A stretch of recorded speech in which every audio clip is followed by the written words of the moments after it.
بسم اللہ الرحمن الرحیم اذ جعل الذین کفروا فی قلوبہم الحمیہ حمیۃ الجاہلیہ، جبکہ ان کافروں نے اپنے دلوں میں، کافروں کے دل میں حمیت تھی، جاہلیت کی حمیت. کیا کہ انہوں نے مکہ سے، حرم شریف سے اللہ کے ان نیک بندوں کو روک کے رکھا. کیوں روک کے رکھا؟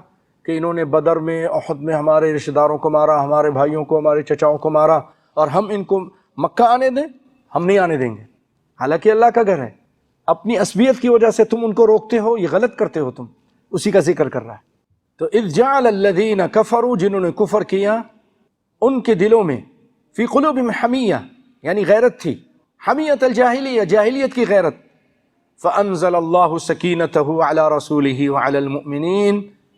اب دیکھیے نا کہ وہ ناحق تھے اور ناحق روک رہے تھے، اللہ کے گھر سے روک رہے تھے.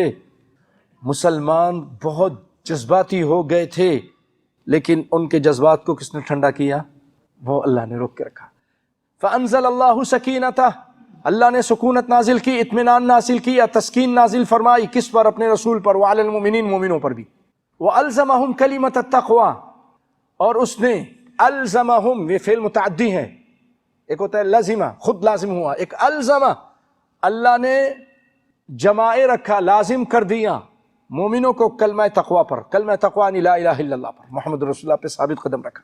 پھر بھی سکتے تھے، ایسے حالات ہو گئے تھے کہ اللہ کے رسول، آپ نے تو خود فرمایا اور آپ اللہ کے رسول ہیں، اور ہم جا رہے ہیں عمرہ کرنے کے لیے، اور یہ کیا ہم واپس جائیں؟ سیدنا عمر سوالات کر رہے تھے. یہ جذبات اور بڑھ بھی سکتے تھے اور اسلام کے دائرے سے نکل بھی سکتے تھے لوگ.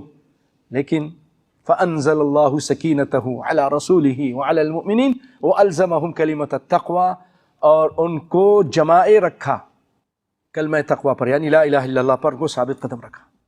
وکانوا احق بها واہلها، اور اللہ تعالیٰ یہ تعریف کر رہا ہے صحابہ کی کہ وہ اس کے اہل تھے اور زیادہ مستحق تھے اس چیز کے کہ ان کو کلمہ توحید پر ثابت قدم رکھا جائے. اپنے پیارے بندوں کو ثابت رکھتا ہے. وَكَانَ اللَّهُ بِكُلِّ شَيْءٍ عَلِيمًا، اور اللہ تعالیٰ ہر چیز کا علم رکھتا ہے، خوب جانتا ہے. جو ہمارے سامنے پوشیدہ ہے اس کو معلوم ہے. لَقَدْ صَدَقَ اللَّهُ رَسُولَهُ الرُّؤْيَا، تحقیق اللہ تعالیٰ نے اپنے رسول کو واقعہ، خواب سچا کر دکھایا.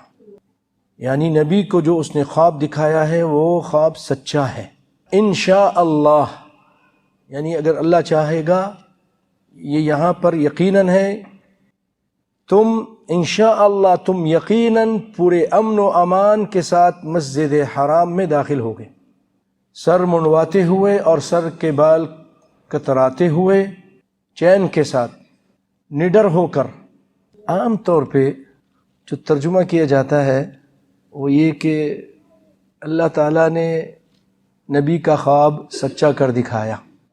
یہ آیت صلح حدیبیہ سے پہلے آیت نازل ہوئی ہے، اور عمرہ تو بعد میں ہوا جا کر، اس سال تو ہوا بھی نہیں. تو اس کا صحیح ترجمہ یہی ہے کہ یقینا اللہ تعالیٰ نے اپنے رسول کو خواب کا واقعہ، یعنی خواب وہ اس کو سچا کر دکھائے گا. جب آپ صلی اللہ علیہ وسلم نے خواب دیکھا کہ آپ عمرہ کر رہے ہیں، اور نبی کا خواب ایک وحی ہوتی ہے، تو آپ صلی اللہ علیہ وسلم عمرے کے لیے، عمرے کی نیت سے نکل پڑے، جیسا کہ آپ نے سنا. جب وہاں پہنچے تو وہاں روک دیے گئے، اور پھر وہاں پر صلح حدیبیہ ہوئی، اور یہ بات طے پائی گئی کہ آپ لوگ آئندہ آئیں گے. پھر آپ صلی اللہ علیہ وسلم آئندہ سال تشریف لے کے گئے اور جا کر عمرہ ادا فرمایا. تو اللہ تعالیٰ نے جو واقعہ تھا خواب کا، جو آپ نے خواب دیکھا تھا، اس کو سچ کر دکھایا کہ تم امن کے ساتھ یقیناً اللہ کے گھر میں داخل ہوگے، اس حالت میں کہ عمرے کے بعد کوئی بال کٹا رہا ہوگا تو کوئی سر کے بال کتر رہا ہوگا، اور کوئی خوف نہیں ہوگا. اور اللہ تعالیٰ ان امور کو جانتا ہے جنہیں تم نہیں جانتے ہو. فَجَعَلَ مِن دُونِ ذَلِكَ، پس اس نے اس سے پہلے ایک نزدیک کی فتح تمہیں میسر کر دی. یعنی فتح مکہ سے پہلے ایک نزدیک کی فتح وہ خیبر کی فتح تھی، وہ اللہ تعالیٰ نے آپ کو عطا کر دی۔ وہ فتح مکہ کے علاوہ صلح کے نتیجے میں جو بکثرت مسلمان ہوئے وہ بھی مراد ہے۔ صلح حدیبیہ کے موقع پر مسلمانوں کی تعداد 1400، اس کے 2 سال بعد جب مسلمان مکے میں فاتحانہ طور پر داخل ہوئے تھے اس وقت ان کی تعداد 10,000 تھی کچھ عرصے میں۔ هو الذی ارسل رسولہ، هو الذی، وہ ذات یعنی وہی ہے جس نے اپنے رسول کو ہدایت اور دین حق کے ساتھ بھیجا، بالہدا و دین الحق لیظہرہ علی الدین کلہ، تاکہ ہر اس دین پر غلبہ حاصل کر لے، یعنی غالب ہو جائے، وہ دین اسلام ہر دین پر غالب ہو جائے۔ اور اللہ کافی ہے، وکفیٰ باللہ شہیدا، اور اللہ کافی ہے گواہی دینے والا۔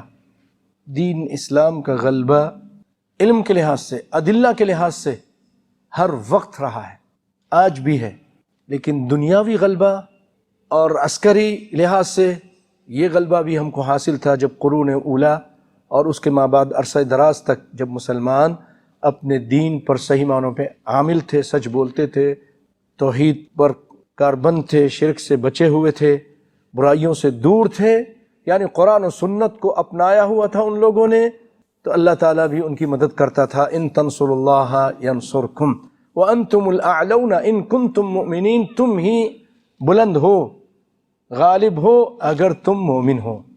تو وہ لوگ اس طرح تھے تو غالب تھے۔